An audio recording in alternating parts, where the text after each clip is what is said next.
I was going to y'all Demonic here. I'm going to show y'all 3 tips to climb out of lower elos.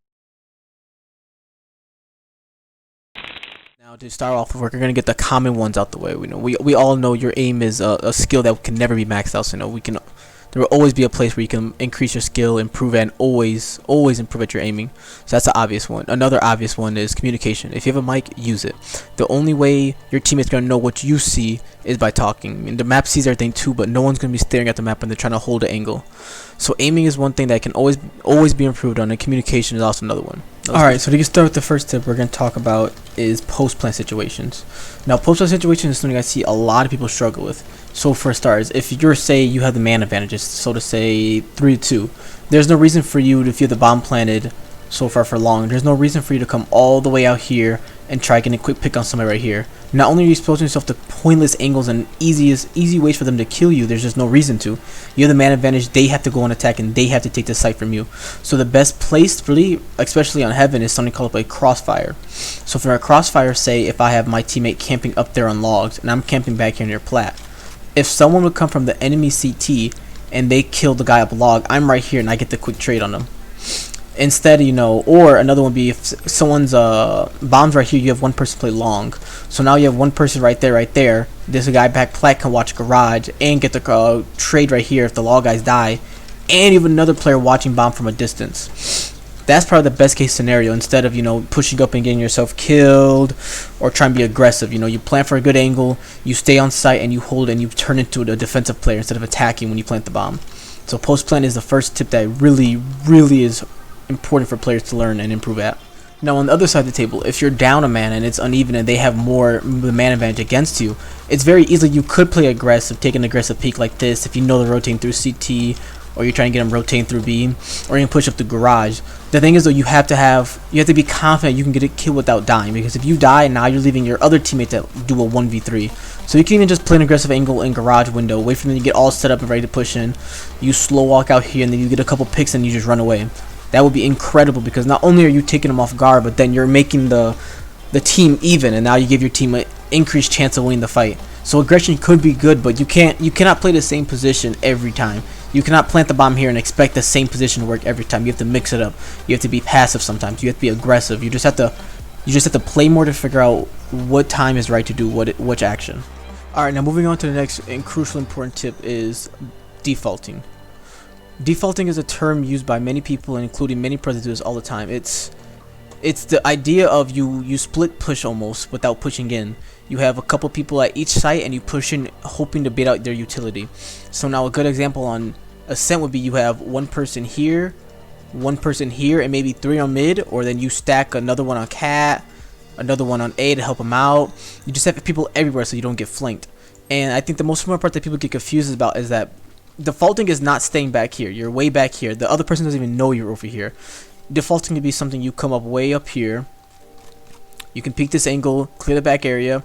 Now this is where it gets important. You can make a lot of noise right here if you know you can bait out the player. For example, when I played on Ascent before, there was a Viper that played back there all the time.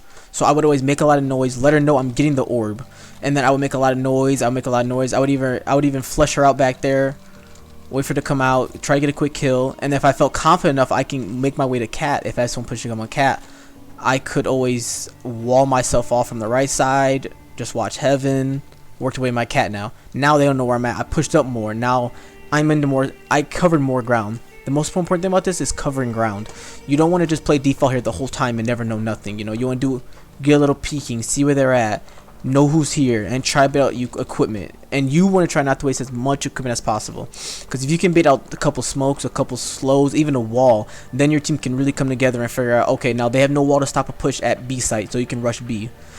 What isn't that good though is when you see people just fully rush one site. I mean, if you rush mid on this map, it's good because you can go anywhere. If you get mid control, you can go through market, you can go through the CT, you can go through cat. There's different places you can go to. So mid control is a good spot to rush in a sense, or take over, but then again, you always have to watch flanks. So the best bet is to do a defaulting, figure out where they're at, waste some equipment, and then come together and decide where to push at. Alright, now come up on the third tip, baiting.